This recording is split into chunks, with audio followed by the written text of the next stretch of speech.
All right, let's talk about Aries, that very first spark of the zodiac. And we're not just talking about your daily horoscope here. We're going to dig into how this ancient symbol is like a key to your personal blueprint, a real guide for the journey you're on right now. So you see headlines like this, right? Why are millennials so into astrology? And it's a really good question. You've got major publications from The Atlantic to the Financial Times talking about this strange rebirth of astrology. It kind of seems like when things get uncertain down here, we instinctively start looking up, looking to the stars for some kind of meaning or direction. But here's the thing. This isn't really some new fad. This curiosity that we're seeing everywhere, it's more like a return, a reconnection to a kind of wisdom that's been woven into human history for, well, forever.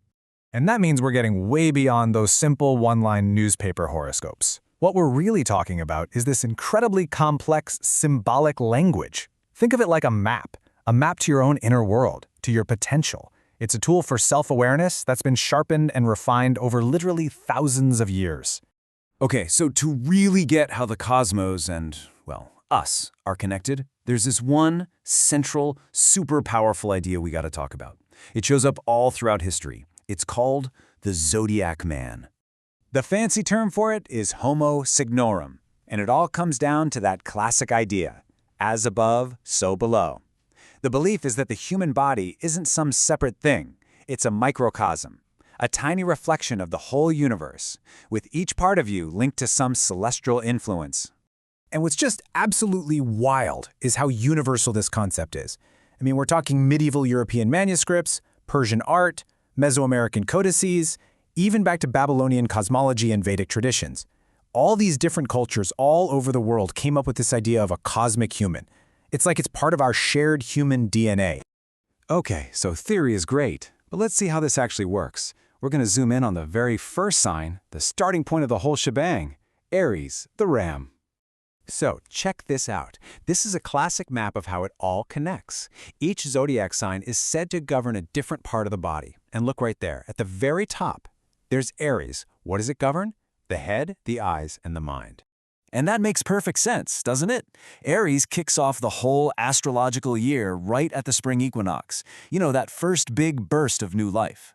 So of course it governs the head, the part of us that perceives and thinks and basically tells the rest of the body what to do. It's our own personal command center. Okay, let's add another layer to this. Every sign has a ruling planet. And for Aries, that planet is Mars. And what is Mars all about? Action, courage, pure, raw, dynamic energy. It's literally the engine behind that Aries drive to just start things, to lead, to push forward. It's the spark that lights the whole fire. So that's the ancient wisdom, right? But the big question is, how does any of this actually help us in the digital age? How do we take that fiery Mars energy, that drive and initiative that's so Aries, and actually use it in our lives today? Well, that's where modern tools come in. They're like a bridge, connecting all that ancient wisdom to practical, everyday life. They can take these really complex cosmic cycles and translate them into insights that are just for you. Remember that fiery Mars energy we were just talking about? It's not just some abstract concept. In astrology, it's seen as a real direct influence on your willpower, your motivation, that get up and go feeling you have when you're chasing your goals. And an app like Astrology Wonders can make this super practical. It can actually track where Mars is right now, in real time, and then calculate how that movement interacts with your personal birth chart, which is basically a snapshot of the sky at the exact moment you were born. And from that, it can give you a personalized forecast for your own drive and ambition. It's this amazing fusion, You get the incredible depth of a tradition that's thousands of years old, but it's combined with precise modern calculations. And the whole point is to get past that generic one-size-fits-all advice and give you guidance that's tailored specifically to your unique cosmic signature. But tracking your daily energy is really just one piece of the puzzle. The deeper purpose here, the real endgame, is to help you chart your entire life path, to really understand the full landscape of who you are. So how do you do that? Well, modern astrology offers these really deep dive interpretations of your birth chart. You can think of a report, something like Astro Talk, as a guided tour of your inner self. It's designed to shine a light on the talents, skills, and potentials that you were born with, the things that are uniquely yours. And it's so important to get this straight. This is not about fortune telling. It's not someone telling you what's going to happen. It's a tool for self-discovery. It doesn't predict some fixed, unchangeable fate.